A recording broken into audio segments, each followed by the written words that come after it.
Extrait numéro 3. Les filles le regardèrent se diriger vers la cabine, d'un air curieux, voire hostile. La plupart d'entre elles avaient les ongles rongés et se les rongeaient instinctivement dans des rires spasmodiques qui les agitaient entre deux blagues, des garçons les accompagnant. Elles avaient peu d'argent et fumaient les cigarettes les plus chères.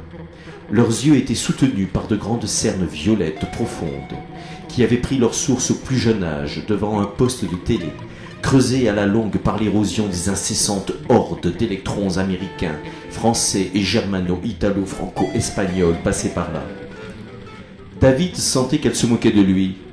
Il n'avait pas la tenue réglementaire du pantalon qui fait voir le slip Calvin Klein avec entrejambe à mi-genou et laisse le corps dans une absence de forme presque inquiétante. Le cannabis, le vêtement, les alcools mélangés et les bijoux de métal humanoïdes les avaient un peu désincarnés pour les renvoyer à des temps tribaux immémoriaux qui leur paraissaient plus intenses. Ils semblaient être fiers d'appartenir aux hommes qui ont oublié l'immense flot du temps qui avait amené l'Homo sapiens à passer les innombrables étapes jusqu'à l'automobile et le téléphone. Étapes lentes, cohérentes, incohérentes, belles, tristes, violentes, émouvantes. Fiers d'appartenir à la génération table rase de l'ordinateur, disque dur et vide tout-puissant, mais qui reproduit tout sans en laisser une seule trace tangible, qui obsède les esprits jusqu'à ce qu'ils deviennent carrés comme des disquettes. Fiers de se parler, de s'écrire dans une langue que ne reconnaissait déjà plus l'homme des années 1960. Fiers d'un monde en boucle, comme tout ce qui se faisait à cette époque. Musique en boucle, sexe en boucle, dialogues en boucle, art en boucle, auto-sodomisé aurait dit Salvador Dali, sponsorisé, subventionné, pour qu'ils ne la quittent surtout pas leur boucle. C'est très bien comme ça. Pas de subversion, non, subvention. L'homme en ligne droite vers le progrès sans fin.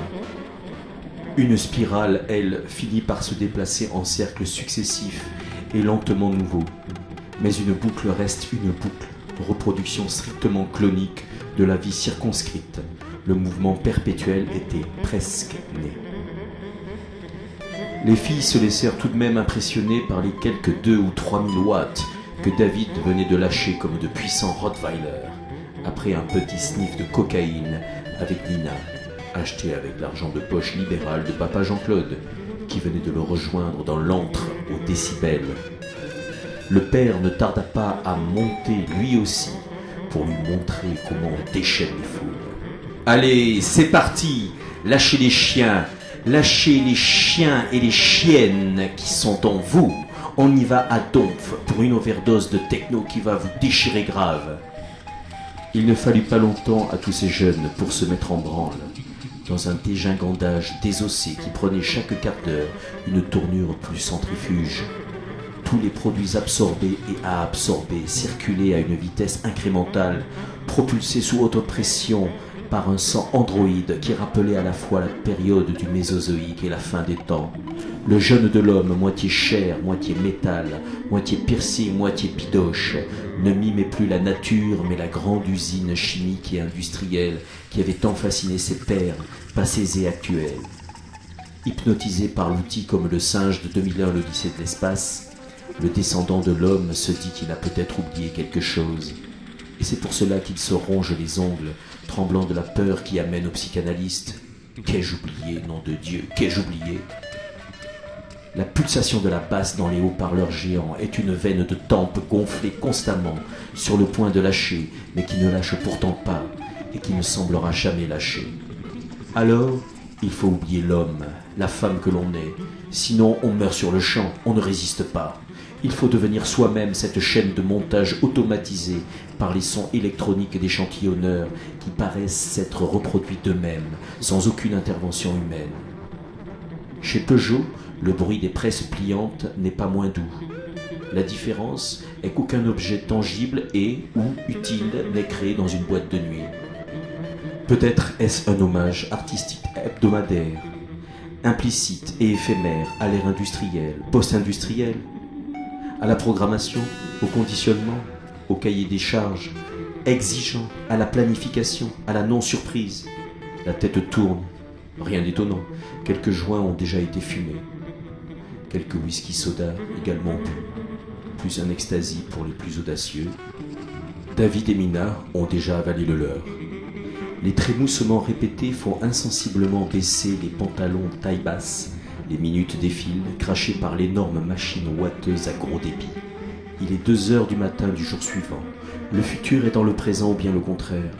Le pantalon de Mina a atteint le point le plus évasé de cette courbe mystérieuse qui rend sublime la hanche de la femme. Les yeux de David ont maintenant accès au string de Mina et aux quasi 3/4 de ses fesses parfaites. Une réaction pavlovienne envoie le signal d'une érection énorme dans le slip du garçon.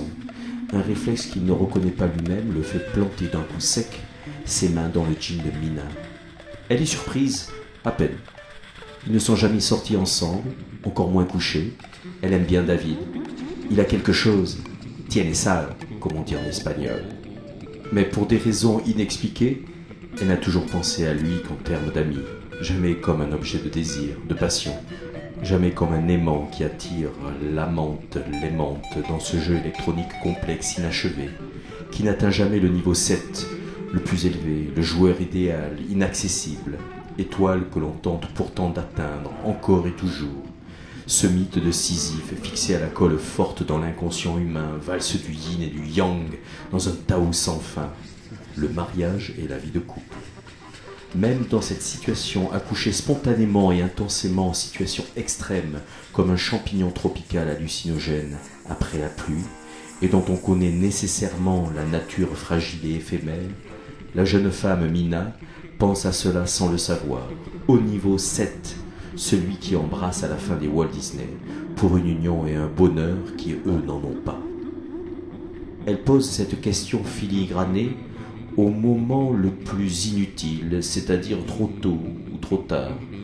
Considération futile, déjà emportée par le tsunami de cet éclair, où la danse trans a déjà dissous depuis longtemps tout mécanisme de réflexion, aussi minuscule soit-il, qui pourrait tenter de se mettre en place dans les cervelles déjà remplies de toutes sortes de produits. Une relation est déjà là, avec toutes ses dépendances, ses attachements, ses fantasmes, ses espoirs. Immense, déjà après 4 secondes, ces égotismes qui sortent de la boîte noire humaine, de la boîte de Pandore que l'on ferme toujours trop tard, si tant est qu'on la ferme. No return. La tension, le souffle court, l'estomac serré et l'appel d'air du désir ont placé les mains de David côté triangle. L'époque est au toison travaillée comme des jardins de Le Nôtre, à la française, au cordeau précis du rasoir Lady Shave. Puis les doigts, comme dans un parcours initiatique toujours risqué, pénètrent dans l'antre océanique où l'on se perd en une intense félicité anéantissant le soi. C'est fait, les 40e rugissants ne rugissent pas. Il court sous ses doigts un peu asséchés par la pulsation techno. Elle incline un peu le bassin pour recevoir maintenant ses lèvres. Il l'embrasse à l'endroit le plus soyeux, le plus humide, le plus fragile et le plus noble, la création du monde. Mina est comme prise d'un étourdissement sur le fil du rasoir qui délimite les territoires du plaisir et du déplaisir. Est-ce l'effet de l'extasie, du hash, de l'alcool ou de la coke? Elle s'affaisse le long de la table de mixage jusqu'à se retrouver à genoux. Il n'est pas sûr qu'elle se soit aperçue que son slip et son pantalon sont au bas de ses pieds. Elle continue à danser presque malgré elle, en un tremblement de jouet mécanique qui ne veut pas s'arrêter malgré qu'on lui ait retiré les piles. Le visage de David a donc dû quitter son entrejambe. On est descendu d'un étage et d'un seul geste, sans hésitation, dicté par une commande numérique, David pénètre Mina par la bouche. Le coulissement est parfait, la perfection d'un vérin de machine-outil. Simultanément, il contrôle la sono et enchaîne les CD dans un seul tempo monochrome. Il trouve le moyen d'adresser régulièrement quelques mots aux danseurs. « Ce soir, c'est l'anniversaire de Caro, ici présente !» Projecteur sur Caroline de son vrai prénom. « Bon anniversaire Caro, nos vœux les plus sincères. On te souhaite beaucoup de fun et d'amour !» David met le morceau demandé par la célébrée. Joyeux anniversaire, version house music.